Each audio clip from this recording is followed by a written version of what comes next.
And as someone that kind of posts it all the time just to feel special and Okay. validated, and those Okay. are the really annoying people to me. Like, like I mean, for me, I feel like if I post more less frequently, my posts feel more like substantial. But like I'm posting every day, like it Yeah. just gets old and boring. Like I'm not like if I'm following someone, like if you post like 5 times, I'm only get like one post because like it's not like I Yeah. don't have that I don't like it that much, but it's like Yeah. I don't have the X amount of likes I might give out to anybody. Like I don't want to just You're not getting five in a day. yeah, like I feel like my likes are like substantial, and like I feel like you could like focus on like some specific thing and have to post like all the time. For me, like I don't really care if someone can relate to me at all. It makes no difference to me. Like I want like someone that likes them for their personality and how we can grow. Like I can switch the roles with like women are not friends with other women because they both have the same body part. That's not how it works. It's personality, stuff, Yeah, other stuff. Like I don't get absolutely. along with a lot of disability community. I mean, I get along, but like, Sure. do I like them? No. Right, right, right. Do Yeah, you we're want this. to like do you ever enter into like a conversation really, really hoping that you're gonna connect with this other person and I then mean, you're like, oh I crap, I try don't want to to hear every. after all. I mean, I try to every single podcast episode, but like, I'm not. Like, I kind of go into more like as a job. Like, I want I have the question done and like get that. If we do become good friends and supportive, like that's the main thing to do. But like, that's not really my goal. I try to like sprinkle in conversations about disability just so that like I love that he's so confident and he knows and like every now and then he'll throw in these comments like you were talking about how like you feel grounded like if you're or like you're babied or adults wanted to take care of you as a kid but you were like Yeah. way more capable than they were letting you. He every now and then, and I don't know where it's coming from, but he'll say Mhm. I can't do that, I have one arm. And I'm like, well, no, you can do that because you just did it 5 minutes ago. Like you can carry, Okay. you can You're clean up calling your him out. dishes. I love it. Yeah, he's milking it, and I don't let him. In the disability community, you can't really afford to be shy because if you're shy, it can really limit your world a lot. And But what if just you are shy? Like, what if you just are? you Then what you gotta happens? you gotta like pretend you got big balls and go like I like will teach my daughter to just think that I mean, she's got big balls. Like, she just does. Like, yeah. if you could meet her, she does with people who don't have the same needs. Hmm. But you find your people, right? Like, you know who's going to tolerate stuff. Or you can say, like, I have this beautiful network of parents whose kids have autism. Like, they're the most fun people ever. Not because their kids have autism, just because, like, we all became friends Yeah. and it's just a wonderful, wonderful group. And it's like literally no one has to apologize ever for anything. It's like, oh yeah, we can go to the play gym, but we're going to be out after like a half an hour. All good. There's no judgment. And Hmm. finding people who understand, who have like similar experiences is really helpful. So the fact that she wears glasses, that took a long time for her to tolerate them on her face. Like doctors always say, and people say, like, oh, when she realizes she can see better, she'll want to wear them. And I'm like, well, that's true for like a typical kid. For her, it's, I would rather have a blurry world because it's all I've really known than have something sitting, on my face. A lot of strategies we find like and this is true, right? Like sort of like the Instagram life, right? Like everything looks like hunky dory and peachy and beautiful because there's so much trial and error that happens before it. And we normally like I didn't say like, oh, you know what? I think that maybe a fun thing to try today would be a weighted vest. Like, let me go find one. It was more like, holy crap, like all of our strategies are failing. Nothing's working. She's miserable. She's running around screaming. What do I do? And it's always those moments of like, oh my gosh, like I'm hitting a wall. So no, I spend countless hours in the Google rabbit hole, middle of the night, an idea comes to you and you're researching. And I worry that because she was in so many therapies and she had so many medical interventions early on where we had to hold her down and make her listen and do what the adult says. And oh, you don't want to move your leg that way because it's uncomfortable. Well, now you have to. Did we train her mind to tolerate an adult manipulating her body so that when that moment came that she was being taped, she didn't have the instinct to kick or to run away. Because for all those years before that happened, she had to sit and do what she was told. Did we extinguish something in her that will serve her when she's older, when she, like you said, could be taken advantage of? Like, and I had to bring my infant to the pediatrician for a weight check, right? Because she was in heart failure and literally dying. And so there were a lot of like very emotional challenges. And one thing I've also learned about trauma is that even if you experience, if you have the same experience, the same, how do they describe it? If you go through the same situation, you experience it differently. And Yeah. that can be very disjointing. And there's all this research of couples who have children with disabilities who don't make it, like their marriages don't make it.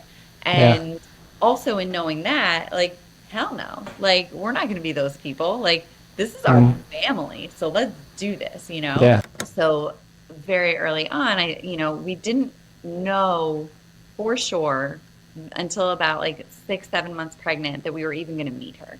And so, that's again where all the doctors come in and say, like, you should terminate, like, don't put yourself through that trauma. But I wanted to meet her.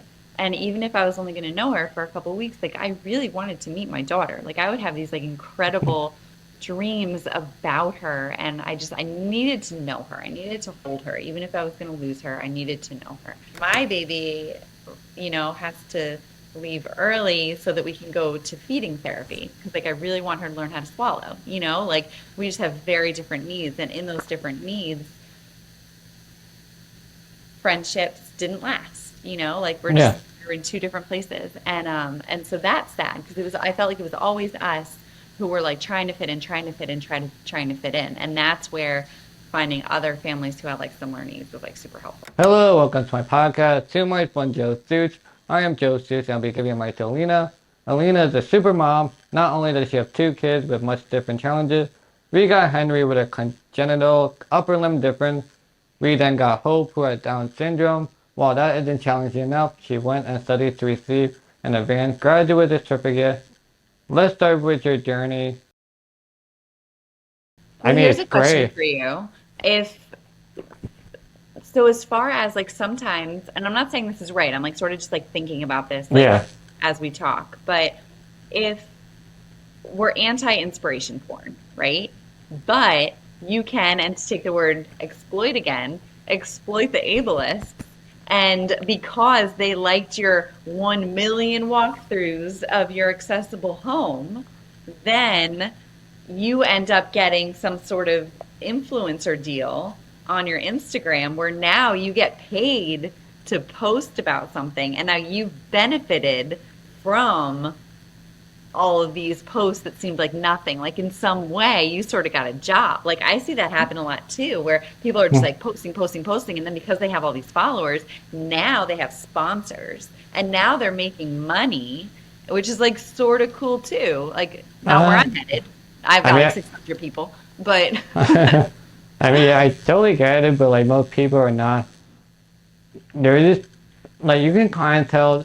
I follow some people, and they purposely you can kind of tell they like go to their profile with like a clear mission of what they want to post, and it's somewhere Mhm. they kind of posting it all the time just to feel special and Okay. validated. And those Okay. are the really annoying people to me. Like like I mean, for me, I feel like if I post more less frequently, my posts feel more like substantial, but like I'm posting every day, like it Yeah. just gets old and boring. Like I'm not like if I'm following someone, like if you post like 5 times, I'm only get like one post because like it's not like I Yeah. don't have that I don't like it that much, but it's like Yeah. I only have the X amount of likes I might give out to anybody. Like I don't want to just You're not getting 5 in a day. yeah, like I feel like my likes are like substantial, and like I feel like you could like focus on like some specific thing and have to post like all the time. But like if they do get a lot of likes, like I can't really argue with that. But like it is generally annoying. Like you don't have to make your whole life online as such. It's really Hmm. hard because I feel like a hypocrite because I talk shit about like the disability and like social media community, but I'm also part of it. But I feel like I do in a more healthier way and more like like I have 2 videos I do a week And Okay. might occasionally do like stories. I might get a little tense from time to time, but most of the time, I'm not really posting much. And I feel like it's a healthy, like I have other things that I have to focus on, but like I feel like some disability community people are not working, and then like kind of sounds sexist, but they're being supported by men too, so they don't have jobs or anything. So like, what are they gonna do with the time? Go on social media and like post and like feel. It's also hard because when you're a disabled person, especially if you're sick for a very long time, you don't really know anything else. You don't really have anything else because you're so stuck being sick. And it's like what you want, like most people are kind of creative to like, what can they talk about? Disability stuff, community, and all that. So I do get from that standpoint. But if you, let's say, fast forward 6 months when you're in a healthier state and you look back, you realize that it's actually toxic for you to share your stuff because it's not really healthy to share your trauma with anyone or anything. That's just, like, you don't have to say anything really. You're not, yeah, you think you're helping, but you're really not helping at all. And then you get other people that support you that I feel like are more negatively forcing you, supporting you with fuel your depression even more. Because like for me, like I don't really care if someone can relate to me at all. It makes no difference to me. Like I want like someone that likes them for their personality and how we can grow. Like we can I can switch the roles with like women are not friends with other women because they both have the same body part. That's just not how it works. It's personality, stuff, Yeah. other stuff. Like I don't get Absolutely. along with a lot of disability community. I mean, I get along, but like, Sure. do I like them? No. Right, right, right. Do Yeah, you we're want just. to like do you ever enter into like a conversation really, really hoping that you're gonna connect with this other person and I then mean, you're like, oh I crap, I try don't want to to hear every. after all. I mean, I try to every single podcast Yeah. episode, but like, I'm not. Like, I kind of go into it more like as a job. Like, I want I have the question done and like get that. And we do become good friends and supportive. Like, that's the main thing to do. But like, that's not really my goal. Like, yeah, as a host, I'm kind of want to be with them. Like, I feel like we can both feel about our vibes that like we both know we're never gonna talk again. Hmm. I'm so Well, like I I'm hope that we can bump into each other next week. yeah. I mean, I think we're gonna be really great. Like, I don't think there's any problem with that. But I think anyone can tell like the first like 5, 10 minutes, like we're Hmm. never gonna talk after this again. Like, let's get it over with. Like, just We be like we're respectful of like our accomplishments and such. I do respect in that. Like, will we talk again? No. Will we ever have lunch? No. Yep. Probably unfollow each other. But I think that's just how it goes. I'm sure we're gonna meet people. I already met some people that I already want to avoid at all costs Oh no, for it's good next that you week. know that. Yeah, and I'm just like, of course we're gonna be sitting at the same table, and it's like, but yeah, I mean that's it. Kind of like I'm not catering to people. I'm just being myself, and Yeah. if you like me, awesome. If you don't, that's fine too. Like I'm not a shitty person. I don't have anything bad to say. Sure, I have some opinion that might be a little, it's a lot of unpopular opinions, but I have to just find those people that fit the way I think too. And Yep. there's such a huge range of people that would be there, and like from people that can talk a lot to like really shy people, Yeah. like nonverbal. Like, I never met a nonverbal person before, so that'd be really interesting. I'm just also interested in how there's so many different disability communities, how we're all gonna react. I know like there's some that have like your son Henry like has, well not your son Henry, but like they don't do lights that much, and like there could be, I believe there could be a room where like you can be quiet, just so you can Yes. get away Yeah. from Yeah. everything. Thank goodness. Yeah, But so there's going to be like, so many of us in there. It's not going to be quiet. oh yeah, but it could be.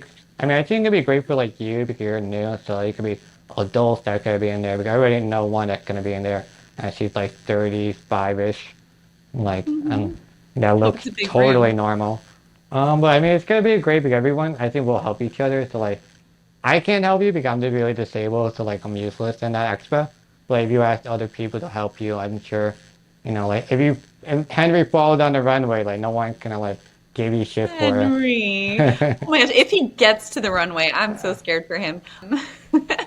I was watching a video of Runway of Dreams from 2019, and there were these two little ones, and Mindy walked out with them, and one like didn't want to walk, and then she scooped him, and then he did want to walk, and then like the other little girl who was with them was like covering her ears because it was too loud. She was like, wave to the crowd. The kid was like, no, like I'm gonna go.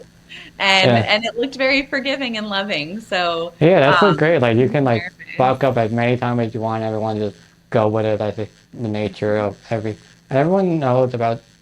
I mean, I feel like I'm more special because I'm more aware of things. But like everyone's like aware of a disability and like the shit we go through. So like we're all like conscious of it. So like if Henry just decides to take a nap in the middle of the runway, like we're all gonna That's like right. go along with it. You know, like everyone knows about it. Yeah, that's awesome. So, I mean, as far as like, so Henry, so we were talking, I try to like sprinkle in conversations about disability just so that like, I love that he's so confident, he knows, and like every now and then he'll throw in these comments. Like you were talking about how like you feel grounded, like if you're, or like you're babied or adults wanted to take care of you as a kid, but you were like Yeah. way more capable than they were letting you. He, every now and then, and I don't know where it's coming from, but he'll say, Mhm. I can't do that. I have one arm. And I'm like, well, no, you can do that because you just did it 5 minutes ago. Like you can carry, Okay. you can You're clean up calling your him out. dishes. I love it. Yeah, he's milking it, and I don't let him. That's But great so we're though. walking to school, and he said something like he asks a lot of why questions that like would just drive you Mm, insane after a certain point. like Like they every don't make kid sense. does. Yeah. Yeah. Ooh. We see, but Hope does it. So there you go. It's amazing. Benefit of Down syndrome. Okay. So today it was like, why are we walking to school? And I was like, well, because we live close. We can walk. And then I was like, wait a second. I was like, did you know that not everyone walks? And so, and like I had like the uh, 9:30 appointment on my mind today. And so our conversation. And so I explained to him like something about like crutches, and there's arm crutches, and then there's like other crutches, and there's wheelchairs, and like he's so mm, interested. But we're very used to being the disabled family. And so we push into these inclusive environments where there's not a large population of disability. And so it's okay. always us, or at least not visible disability, right? Yeah. And so we are very visible. We don't get to hide. Like if I could spend my life with no one ever knowing who I was, like that would have been my preference. But when I had my first baby, there we were. We were in the world, so we're embracing it. And so yeah, so they're not exposed. Like they don't know. Like I mean, he's also so little still that he doesn't see differences in people, like Mm, he's starting to enjoy notice. that while we can. I know, right? It's beautiful. And it's beautiful also for the way his peers interact with him. Like they'll say like, where's your arm? Pull your arm out of your sleeve. And he's like, dude, like this is as far as it goes. Like Mhm. calm yourself, go away. And but that next week is going to be shocking for him. Like he's not it doesn't matter that he has, physical differences, and it doesn't matter that he's been in hospitals. It doesn't matter that he knows his sister who has Down syndrome or any of her friends. Like Mhm. next week is still going to be very different for Mhm. him. And after next week, he will have been exposed and he can start referencing these things like, oh yeah, Okay. Joe was in a chair, Yeah. so and so had an arm that looked like mine, like cool stuff, right? But next week is going to be surprising. So, and he gets also like really shy. I Oh take my no. daughter to music therapy. I know. I have my work. You know how I kick this off by telling you I'm terrified for next week? Now you know why. So we go to music therapy for my daughter, and my son comes along because I don't. It's hard to get sitters, and so he comes along, and there's a nonverbal autistic young man who goes, and he has an appointment right after my daughter. And when we started going, I think they were coming like at the same, like starting at the same time as we were, and we're loud. Like we walk into a room, ha ha, I'm Hope. Like she's just so cute, and she like needs everyone to know like I'm in the room, like I'm here. Okay. And this man doesn't really take well to that. Like he has his headphones. He's like obviously Hmm. like very sensitive to sensory input, and so he's like they worked really hard. It looked like that every week it was, making your way in, being comfortable. The Yeah. little 6-year-old, 7-year-old now is probably going to attack you. You just have to manage that. So like they do put him into the world. They're working on the same things that you were talking about. But now he's in the waiting room for some time before his appointment. And so we're in the waiting room, and he is like a vocal stimmer, he's a physical stimmer. Mm-hmm. And so my son, who, I mean, you could stare at him all day. He has one arm. Like, people are really curious about that, but he just doesn't get that. He thinks that other guy is different looking, and he's like, wait, what? Like, what is he doing? I'm like, go say hi. Like, go say hi to Andrew. Like, he's sweet. He's really nice. If you say hi to him, he will say hi back to you. Like, he's a human being. Yeah. But he's so nervous to approach someone who has that, even though, I mean, he's with Hope. Like, she's a vocal physical stimmer also. Okay. So I think this idea that just because there's a disability that you're going to be comfortable and know what to do with another disability, is it's not founded, like I don't always know how to interact with, my friends' kids who are like nonverbal autism. I don't know. Like, if you run away, like, can I move your body, or do you not want me to touch your body? Like, I don't want to piss you off. And Yeah. so, because everyone really is an individual and they're all so different. So, yeah, next week's Runway of Dreams is gonna be a I thing. think it'd be a great learning experience. I think you just gotta like, I mean, I don't know like how like my personality has come to be given like how many times I've been isolated and alone a lot. So I don't know if it's like ingrained or taught, but I think it's good to teach them early, like just talking to regular people. Like I heard like stories online where like the parents would drop the kid off at the mall and be like, go and try to find a job, Okay. or like do something like go and like let them fail and like become like confident talking again. Yeah. Like I don't think you'll drop your kids off at a mall and let them do that, but like No. I think it's a good learning experience to talk to other people, especially if you want to get comfortable. Like I Yeah. think like the more comfortable you get talking to people, I think the easier to get, but it's also in the disability community you can't really afford to be shy because if you're shy, it can really limit your world a lot. And But what if just you are shy? Like, what if you just are? you, Then what you gotta happens? you gotta like pretend you got big balls and go like I like will teach my daughter to just think that I mean, she's got big balls. Like, she just does. Like, yeah. if you could meet her, she does. Yeah, but like I think this guy like yeah, I think that you just help more. But I mean I don't know like what your kids like needs are, but like let's say you're at a job, like you just gotta be firm in like what you need and what's good for you or bad for you because you can also get easily taken advantage of if you're disabled too.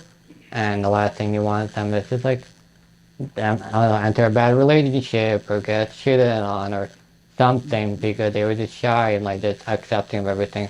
So that's good to like instill like boundaries and like good personality because you do like I'll give an example. My friend I need someone to push me in my wheelchair because I can't physically look down. And my Okay. friend and she's normal, but she will not ask anyone for help to open a door. And it really upset me. So I had to ask people to help us open the door.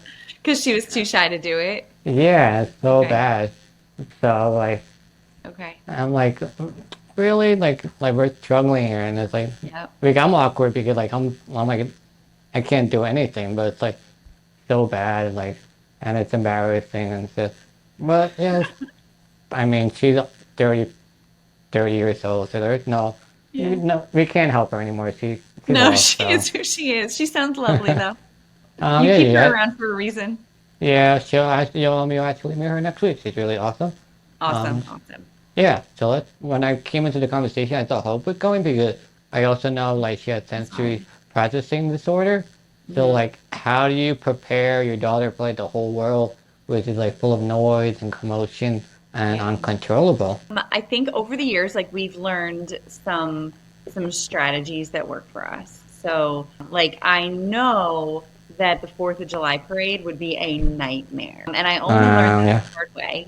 Like, we go and we set up, and oh, we're so excited because we're like a young family and we're gonna do all cute things, yeah, and then a fire truck has the audacity to blare their siren. Like, yeah. yeah, of course the fire trucks. I didn't think of that. I didn't think that she was going to literally jump out of her skin. Like, she goes into fight or flight. Oh So my we God. didn't go this year because the weather was like really dicey and I just didn't want to deal with that. But we went last year and we were successful in staying off of like the main drag. just like maybe like half a block down so that the kids could see everything, but the Okay. sounds were less. So like certain things like that, or there are just places we won't go.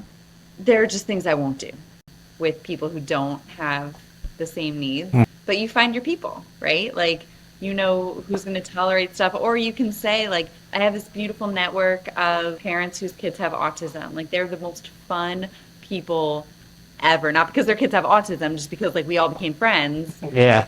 and it's just a wonderful, wonderful group. And it's like literally no one has to apologize ever for anything. It's like, oh yeah, we can go to the play gym, but you know we're going to be out after like a half an hour. All good. There's no judgment. And Hmm. finding people who understand, who have like similar experiences is really helpful. So I think like we probably are limited in what we do, but it doesn't feel like we're limited anymore because we're just with people we love. Is that like so hokey? Does that sound like a No, I mean, you're doing the best you can, and I can't imagine what a meltdown looks like, and it's very hard to get her to a safe place, especially in a Mhm. crowded place. I feel like the only place you could get calmed down is like back to your house or like a car, anything that's silent. So I'm Yeah. assuming like headphones will not work for her at all.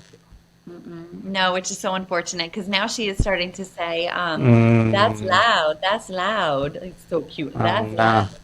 So that like maybe down the line we might end up with headphones or she might be able to regulate as she gets older. Okay. But yeah, no, I mean, the fact that she wears glasses, that took a long time for her to tolerate them on her face. Like doctors always say and people say like, "Oh, when she realizes she can see better, she'll want to wear them." And I'm like, "Well, that's true for like a typical kid. For her, it's I would rather have a blurry world because it's all I've really known than have something sitting, on my face."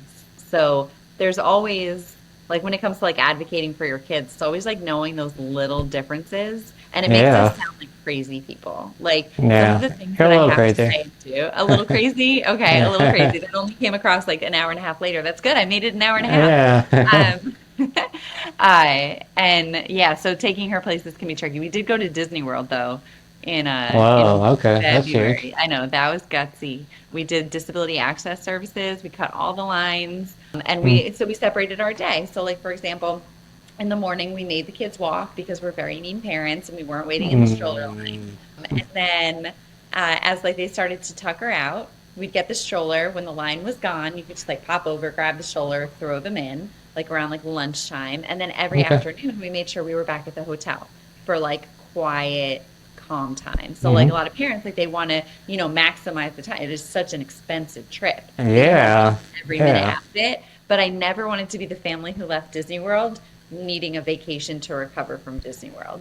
So like for example, like so to get her comfortable, and not, physically and with all of the input, quiet afternoons, either swimming, because swimming, she's a mermaid. She is growing gills. I think she grew gills this summer. Okay. Um, and, being able to have that time to like calm down or know that, we sign up for a 2 hour something and we know we're only staying for one, so it's just always being flexible and not living my own life and finding pleasure in other people's joy. No, I mean, it sounds like you kind of have everything down to a science. Like, I feel like you're doing the best you can, We are. right? I hope. We are. We are. So I hope here that Hope also has proprioceptive issue, which means she's not always aware of where her Yep. body is in space, which I Hmm. never really heard of. So like to help, Okay. sometimes she requires input, like a weighted compression vest, and Yep. sometimes she needs to exert herself with heavy work via moving her Hmm. body against gravity or manipulating heavy objects. So like, are you just slowly understanding your daughter, or just like I don't even know how do you even like understand she had the problem and a weighted vest would help her? Like I can't even process that. I think a lot of strategies we find like and this is true, right? Like sort of like the Instagram life, right? Like everything looks like hunky dory and peachy and beautiful. because there's so much trial and error that happens before it. And we normally, like, I didn't say, like, oh, you know what? I think that maybe a fun thing to try today would be a weighted vest. Like, let me go find one. You know, it was more like, holy crap, like, all of our strategies are failing. Nothing's working. She's miserable. She's running around screaming. What do I do? You know, and it's always those moments of like, oh my gosh, like I'm hitting a wall. So no, I spend countless hours in the Google rabbit hole, middle of the night, an idea comes to you and you're researching. So it's just always like constant research, constant, you know, looking at other families, seeing what they're doing, what's Hmm. working. Try to avoid the how we get marketed at. So a lot of the marketing and a lot of tools that come out like have nothing to do with us. They'll say like sensory processing, you know, hypotonia, this, that. And I'm like, well, I don't think so. Like, I don't think that that's for my child. It might be for your child, but I don't think that's for my child. But Hmm. then this whole idea of the weighted vest, I was like, well, maybe. And so actually, I'm looking over here because I didn't send it to school because it's so heavy to put in her backpack. But it's in this bag, and I use it when she starts getting, you see this moment like it's like a little switch, and it goes from like silly playful fun to oh my gosh, I can't calm down. Like, you know, like have you ever like laughed so hard that you started crying? You know, it's Right. like it's that feeling. I mean, maybe you haven't or you don't want to admit that on your show, but we Mhm. we all know Joe cries. Yeah. Um, and so it's that moment like that's like the I think one of the easiest ways to explain dysregulation is like that moment where you think you're in control and all of a sudden you lose it, right? You laugh so hard you start crying and you're like, wait, am I Hmm. happy or am I sad? Like I'm feeling something very extreme but I can't pinpoint it, you know? And you're a functioning adult, like you should probably know the difference between happiness and sadness, but maybe sometimes you don't. So things like this help ground her. So as far as proprioception is concerned, these are just things that we picked up in OT. So I'm a stay-at-home mom.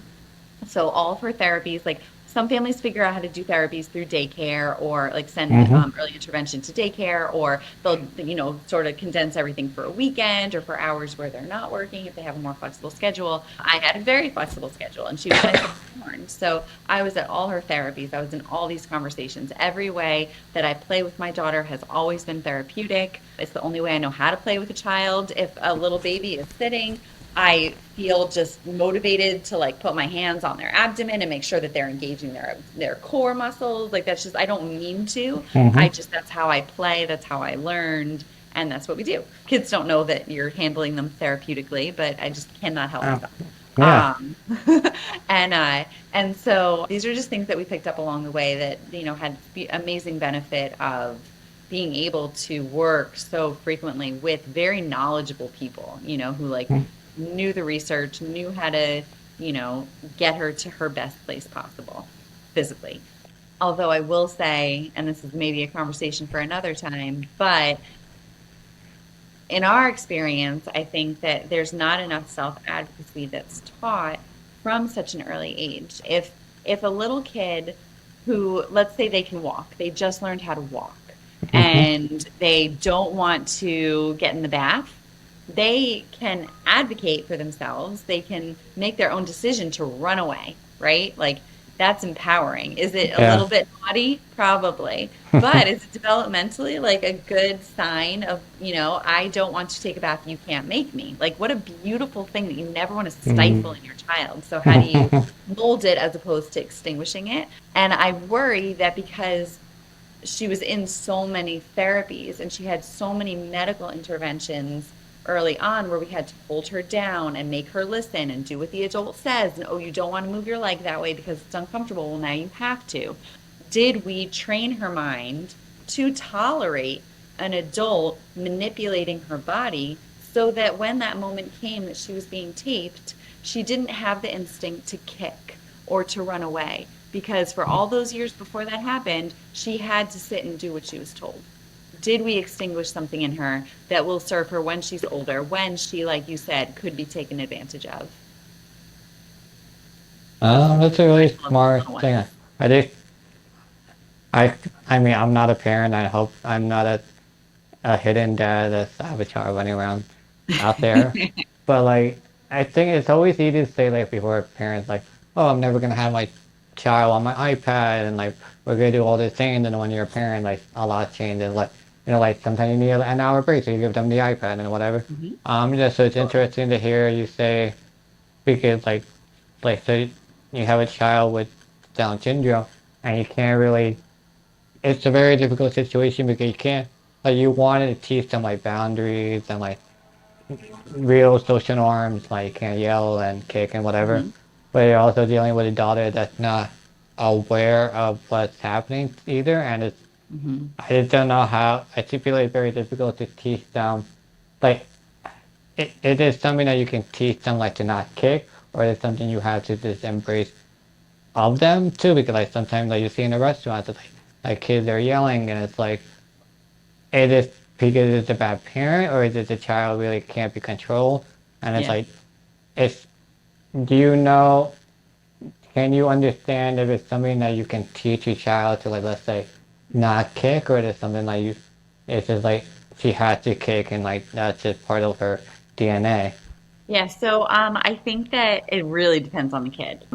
I see some children who are so impulsive and then are very sad about what they've done. Mm-hmm. Something, the impulsivity strikes and they hit something or they break something, and then they're like a ball of tears, like, I'm so sorry, I didn't mean to do that. Like, that's heartbreaking. Mm-hmm. So, as far as that, like, I can't speak to that. With my daughter, a lot of times it's just her desire to touch, like, she's looking for input, and that's hard. And I think that's what you're talking about. Mm-hmm. So with her, no, I don't think that. I think there are other ways to get that input. And so you do have to follow the social norm. No, you don't get to push your brother out of the car. No, you don't get to, like, do any of those things that can hurt another person. And then I like to think that if I'm helping her understand we don't hurt other people's bodies, then somehow she might absorb the lesson. Someone else doesn't get to hurt your body either. And I think as far as like teaching it, I think we mold it. I think that you can't always take away a child's instinct, good or bad, or helpful or not helpful, let's say, but you can mold it. So I can't take away her need for input, but I can throw the vest on her if I see that she seeks it. I can put her on a trampoline and let her jump till her heart's content. So there are different ways that we can like meet her needs. Am I always good at it? No. Have I discovered all of the ways that I can help her? Absolutely not. It's so hard. And different days, bring different needs and challenges. And also I have my own stuff. Like some days Yeah. I'm not regulated and I can't help you. So there's your iPad. Like that's the iPad moment. And also I will say, as far as the parent with the screaming child in the restaurant, to defend my people here for a sec, they might have gone to dozens of restaurants over many months and been really successful with really well-behaved children. And then for whatever reason, that was the day that little Johnny decided to embarrass the family and start screaming at the top of his lungs and throwing food. And so in their mind, it's like, okay, well, we went out, 24 times, and 23 out of those 24 times were good. We're good. Scream away. Like it's always like there's so much before that. There was one time that I brought my daughter to therapy. It was a snowy day, and Henry was a newborn, and he was in his carrier, and I was carrying her, and her jacket had slipped up over her belly, and so her belly was exposed for Okay. about a 7-foot walk. Maybe it was 10 feet. That's it, that she was outside. I got inside, and a therapist who we don't know, behind a receptionist who we loved very much, said, you really need to take better care of your child. Oh You no. need to cover her skin when you're out in the snow. I was like, are you freaking kidding me? Like, if you really thought I wasn't doing that, call Child Protective Services, because maybe I need some more help than whatever. Or don't say anything. Like, that's crazy. And so to me, it's like, I've always made sure she's covered up. And in this one moment, it was more important for us to just get inside and then fix our clothes than it Yeah. was for me to stop in the snow to fix her jacket. You know what I mean? Like you make all these calls as you go and you never see someone's whole picture. So the idea of being forgiving of certain things that's a big one. That's a big one.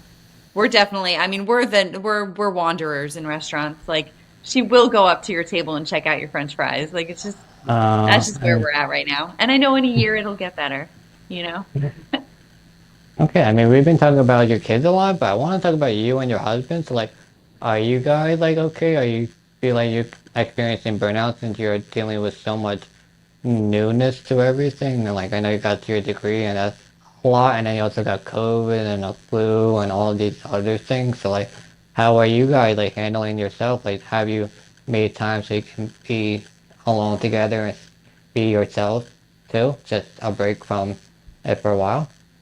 Yeah, I mean, that's hard. So our life has been, like everyone else's pre-COVID, COVID, and post-COVID. Yeah. So it's changed a lot over time. I'm the one who spends all my time on Google. My Mhm. husband was very good. So when we knew that our daughter was going to have open heart surgery, I had worked in medical editing and he had had cancer. So we both had Oh like my this God. like inclination to read medical journals. Like it was fun for us. Like pull up hematology, like let's read. And pediatric cardiology. So we were reading, we really connected well on the medical stuff, supporting her very early on. But he went back to work and it was me and it was hard and lonely. She was born in December. We were in Jersey City and the car was 2 blocks away from our apartment. It was all construction. It was like this warehouse area. So there'd be literally, and I'm not kidding when I say this, like that big industrial plastic would just be like blowing through the street. Signs would break off. Like, and I had to bring my child to my infant to the pediatrician for a weight check, right? Because she was in heart failure and literally dying. And so there were a lot of like very emotional challenges. And one thing I've also learned about trauma is that even if you experience, if you have the same experience, the same, how do they describe it? If you go through the same situation, you experience it differently. And Yeah. that can be very disjointing. And there's all this research of couples who have children with disabilities who don't make it, like their marriages don't make it. Yeah. And also in knowing that, like, hell no, like, we're not going to be those people. Like, this is our Mm. family. So let's do this. Yeah. And but I came to it with a very interesting mindset, right? Like we started with our knowing about our daughter when I was 12. We got the information about the Down syndrome when I was 12 weeks.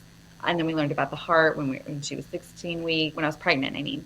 And so very early on, we didn't know for sure until about like 6, 7 months pregnant that we were even going to meet her.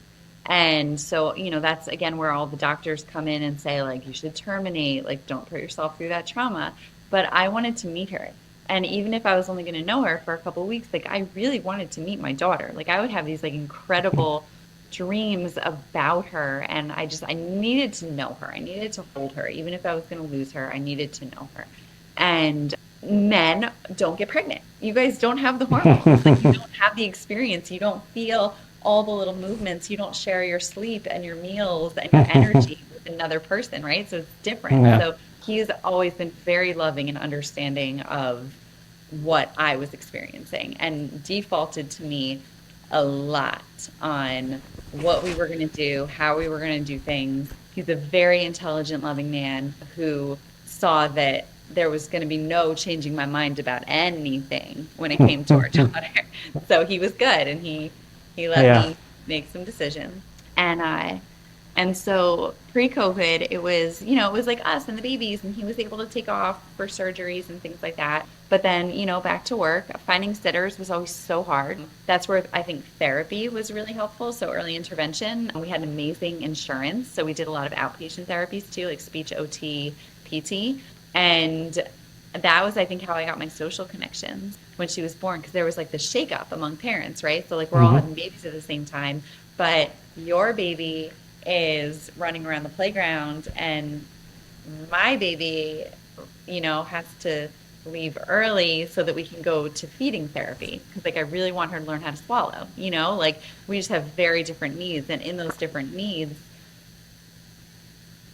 friendships didn't last, like Yeah. we're in two different places. And so that's sad because I felt like it was always us who were like trying to fit in, trying to fit in. And that's where finding other families who had like similar needs was like super helpful. Then yeah, so friendships were hard, marriage not hard, and then COVID happened And then work from home happened. And work from home is a big problem. So my husband just went back to work 2 months ago.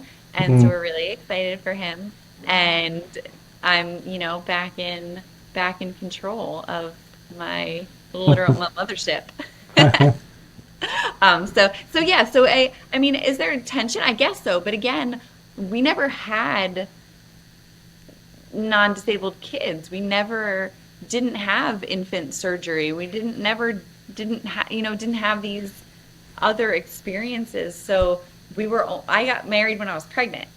So I mean, we Oh, didn't like we dated. I mean, we dated for a while before, but this is what we do, and this is how we do it. And I think sometimes I do have to like shut myself out and like not listen to, sometimes how easy it can be outside of what we're yeah. doing.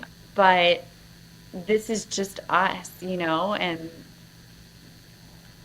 it's okay. It's really not the strain that a lot of people go through. We also have been challenged in other ways. Like again, we've had insurance this whole time. We have friends who, for early intervention, they were they had a fraction of our income, but they had the same cost share for their therapies. So they were more strained when it came to that. Our insurance covered, oh, something incredible. It was 60 sessions of PT, 60 sessions of OT, and 60 sessions of speech every year. That's incredible. That's one a week covered. And then we could do anything on top of that we needed to. We have friends who had 30 shared sessions, so 30 of PT, OT, speech combined for the year. That's nothing. That's insane. Like that's not going to cover what the child needs. And so then they're paying so much more out of pocket. So we have been extremely privileged to never, have to worry about how we were going to cover the costs of, you know, Hmm. medical needs and whatever. We have friends who aren't as lucky as that. So, and when you have, say 2 working parents, I'm a stay-at-home mom, right? So I'm able to carry a lot. I can sit here with you. We've been talking for almost 2 hours. No one's Yeah. gonna listen I'm to me loving it. talk. But I can do this, and this feels good for me too. Like I'm so thankful Yeah. for this opportunity to talk to you Hmm. because it's nice to connect. It's nice to, not always know. You don't always know what's going on in your head until you have to, Yeah. word Yeah. vomit it out. But friends who instead, have to worry about their commute and childcare and who's going to watch my kid if they come home, sick from school, Hmm. how's that going to work? Do I have enough, paid sick days, or am I taking unpaid days off? And thankfully I have a job still, but I'm not getting paid. And then I also have to go to the doctor, but my insurance isn't good enough. So, a lot of people are pulled really thin. There was a study that came out a couple years ago that said children with Down syndrome aren't more expensive to care for than typical kids. And I think that's a load of crap. I don't know where that comes from. She's a very expensive child, and I'm not just talking about like her wardrobe, like 'cause she's damn cute. No, like she's expensive. Her heart surgery was $1 million. Like, Oh my God. right? I mean, we didn't pay that. Insurance covered it, but most of it. But like we're in a good place, and she's pricey. No, The I gas mean, alone to get to specialists, right? Like just things like that. yeah, I mean, I just hope you know that you are dealing with way more than an average family. I think you should always keep that in the back of your mind too. And I think, and also another thing is dealing with a lot of disabled people and parents. As good or bad as the disabled person is, a lot of the work has to do with the parent or how much effort they put into the child to like help them grow and such. So like it's really awesome to see you putting so much effort into the child and such. I mean, not everyone has, I think almost a privilege, and everyone has the privilege to like work really hard and have the time to do that. But I do see a lot that a, a lot of the greater disabled people are because of their parents, of all the effort they do. It could be money wise, it could be the effort wise. Like I know my mom put a lot of had to work really hard to get my like be in the special classroom and get the one-on-one care and the extra time and all that. it's really sucks, but like you have to work really hard for it, and like you almost don't know anything too, so you're like always learning about new Oh. things and talking to people and Mhm. such, and like there's no like brochure and like, and it's also a luxury thing. Like sometimes you have to find that one right person that really wanted to work with you and help you, and it's but it's so like I feel like it's a lot of work and it's almost like a luck thing to be in a good place. And I think that's what's really unfortunate. Like you don't just step into an office and like you're good to go. You step into like 20 offices and schools and different people and they tell you different things and like well it says like oh you can do this here but not here and it's like different states and like Mm. Google can like help you or it can hurt you or like sometimes they don't even know what they're talking about. But yeah, I'm sure you had like print this stuff out and be like, hey, it says it on here, like you have to give me these like proof or whatever or anything, but they don't know and it's like it's it's hard to be a disabled person and a disabled parent and like I have no idea how you or like my mom did it. Like it was like Love. It's love. I That's what know, it but is. like I would just like drop me off at like a firehouse and just like move to Costa Rica and No, I tried. They wouldn't take her. No, I'm just kidding. I didn't do that. I didn't do that. yeah, I mean it's big applause to you for like working and continue to work and deal with it. Like I can't imagine it's easy to hear about this story, but like can't imagine like the hard work you have to put and you were kind of talking about social media, like you don't post everything. I'm sure you had your breakdowns or your highlights moments and like you don't have it filmed or anything or share it. So like we'll never most of us will truly never know like what you're going through or what any parent is going through in their Yeah, you don't daily want to see lives. that. You don't want to see that's Yeah, ugly. yeah. I'll just unfollow you. That's my other thing. But yeah, so before I take the mic away from you, is there anything you want to say? Promote any words of wisdom, the winning lottery numbers? The mic is all That's so yours. funny. Oh gosh, I don't know. You're gonna have to edit this, please, because I'm gonna like start rambling. I also think I said a lot, which is really bad for your listeners. But what like if there was like one takeaway, like I don't know. Stop being assholes to everybody. Like just love each other. If you don't have anything nice to say, don't say anything at all. No, don't put that in there either. I don't know. Um, I Runway of Dreams is going to be amazing. It's going to be enlightening. I so like I know that we're so over time. Alice no, Wong, you know, they will be split into two episodes, and this okay. episode won't drop till like April, so Okay, yeah. good. So Alice Wong, do you know Alice Wong? The Yeah, she's okay. awesome. She just became a new parent, a new child, right? And Did she she's, really? I think like a year ago, and she's single now too. Okay. So I was on Twitter and that's where I found her. And then I'm not on Twitter anymore and I haven't found her on Instagram. But It's X now. X, you gotta get it right. X. oof, oof. Oh, X. Oh, you're right. See, that's Yeah, how much I'm not on it anymore. I'm yeah. like, what's Very X? good. It's better for your health anyway. Oh gosh, tell me about it. So disability visibility came out, I think in 2020. And so, you're home and it's COVID and like everything is online and amazing. And Yeah. so our town library had her as a guest. It was her and I forget who she was with. And they had a question and answer period. So I threw in my question on the Zoom, like thinking like there's no way. But I was like so obsessed and like Wait, very we're interested. talking about the women comedian, right? The Asian one? Yeah, yep. Yeah. Okay. Yep. And I said, I forget exactly what my question was, but it was something along the lines of like, what's like the best way I can help my kids? Like this was part of like my stone.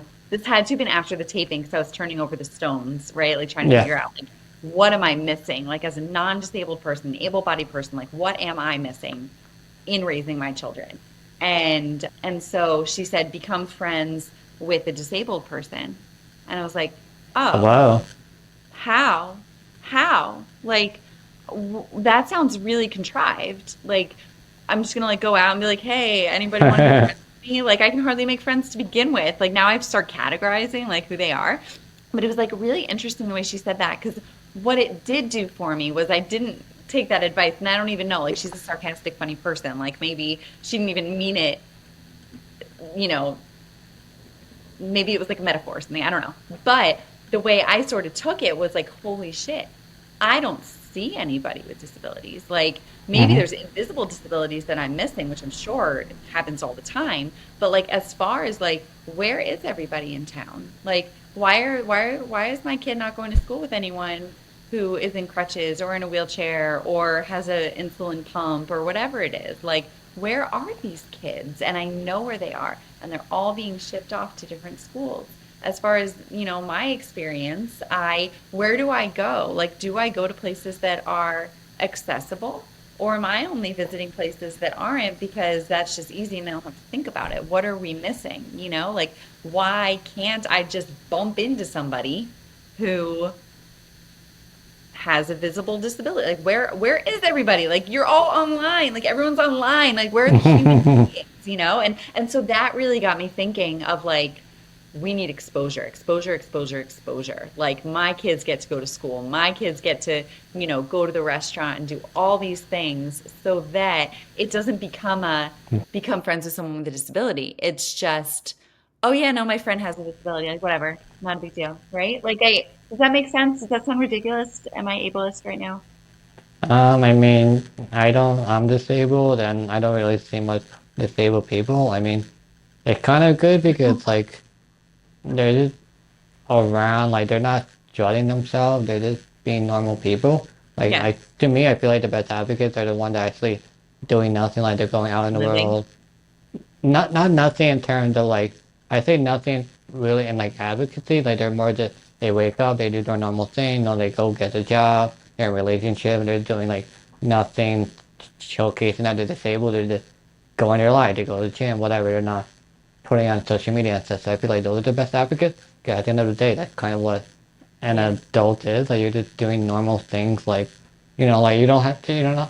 It's not like you're gonna about to have a breakdown. You'd be like, oh wait, let me put the camera up first to show me I'm crying, and then you know, Right, right. But like the true advocate is just doing their normal thing. They're paying the bill, they're living a good life and stuff, and like doing normal things. Like social media is not a good way to showcase yourself.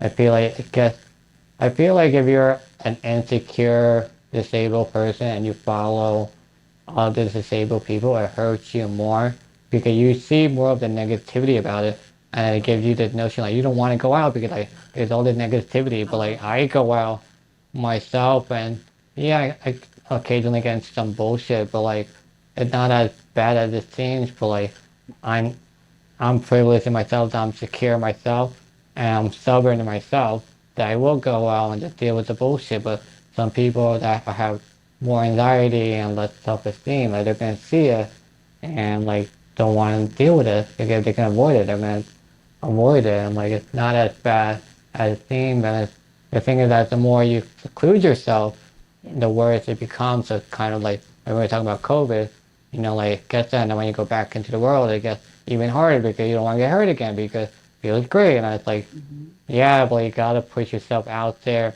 and it gets better. It's not as bad as it seems. So like when I make my video and stuff, like I try to do it outside, and you see when I do my videos outside talking to the camera, I have like a tripod and a camera, and like I talk from a script. But like if you look in the background, maybe they'll like look at me for a split second and then walk away. But Yeah. like I always compare myself to like a woman with big titties. Like you'll look at them walking Okay. by, like let me explain and then you'll laugh. But Okay, yeah, I'm but listening. I'm listening. I'm yeah, but open ears. like you'll like guy or woman, they'll look at them for like 5 seconds, like, wow, she got big Hmm. boobs, and like, but like 10 seconds later, you forget about the person, like you're Yep. but like as a But disabled not the person, boobs. You don't forget about the boobs. I You mean, always remember the boobs. you do, but like, you kind of don't, but like a lot of disabled people are like, oh my God, what are they talking about me now, afterwards, like, like at dinner time, they're talking about me and thing. I'm like, not Yeah. really, they're not thinking about anything, like, Yeah. it's just pass by and like you see more boobs and more disabled people and it's Yep. just stop caring what society thinks. Like everyone is so stuck in their own bullshit that they don't have time to like think about you. And so what if they look at you and say something like, you got to realize that you're a disabled person, you're different from everyone else. you are different to look at, so you kind of have to accept that. And yeah, I know there are people will be they'll make like comments and such, but like I'm just different because I like being roasted and like the comments and such and like telling people to fuck off. I feel like I just find it very like cool, but like Yeah. well you have to accept that and that it comes with the territory and you can't be disabled people want to be treated equally, but like disabled people don't want to be treated equally. Being treated equally is like you get made fun of, you have the same opportunity that everyone else. Like that's not what we have, and we are more privileged to like jobs to be like we have to hire disabled people, and we disabled people don't get made fun of, and like our insurance to pay for our wheelchairs and such. So that's we're more privileged in that.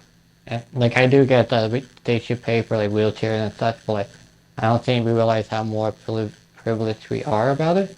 Like we're not treated equally as the same person. Like if you don't have a job, you can go to organization and they'll help you find a job and do a resume. A regular adult doesn't. They're just go and find a job, whatever you gotta go and do it. And it's kind of weird to look at the backlash of it because no one just thinks of it. They just want like we want equality. And I'm like, no, you don't. If you really want equality, you would lose so much, and it wouldn't work out. Like you would lose insurance. Like that's I say that huge. about men holding doors. Like, I don't want equality because I want you to keep holding my door open. Like, Exactly. come Yeah. on. Like I it's do not. want equality for men and women. Come Yeah. Like on. it's quality. It's not very like you gain something, but then you lose something. That's equality. And like you don't want it. Like women don't want equality. Like you want to start being a garbage man? No. I don't want to serve. Yeah, no, no, no. Like the Exactly. whole, So like you got to be yeah, I like don't want to sign up realistic for the about it. military when I'm 18. Like Like, no like way. I mean I think everyone can agree like equal pay. That if you're doing the same job as the next person, yes, you should get paid the Okay. same. Like that, I think we can all agree on that. I think a problem that kind of comes is that women don't fight for that raise or something, so they're more likely to drop down.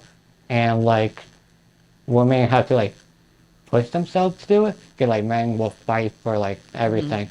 Like women have to push themselves to do it. I don't want to like give them a raise. Like you gotta do what kind of like what men been doing and like just follow their footsteps. And then you go the same, but they'll be like, oh, you want equality.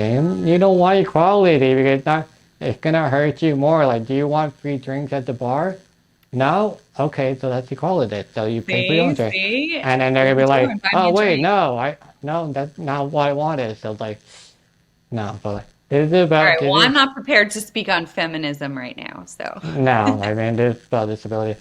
But yeah, I mean that well let's finish up with you. So any last words before we head out? no, just love my babies.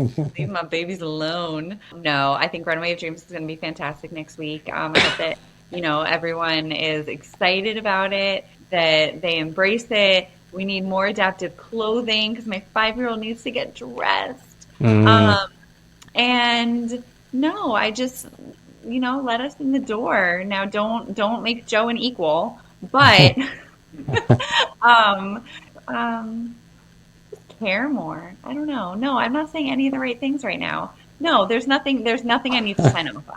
Thank you so much for listening, for tolerating me. Nobody. I'm just a, busybody parent who wants to fix the world. If the world lasts long enough to fix.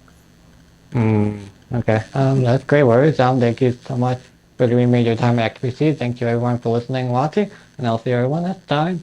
Peace. Thanks, Joe.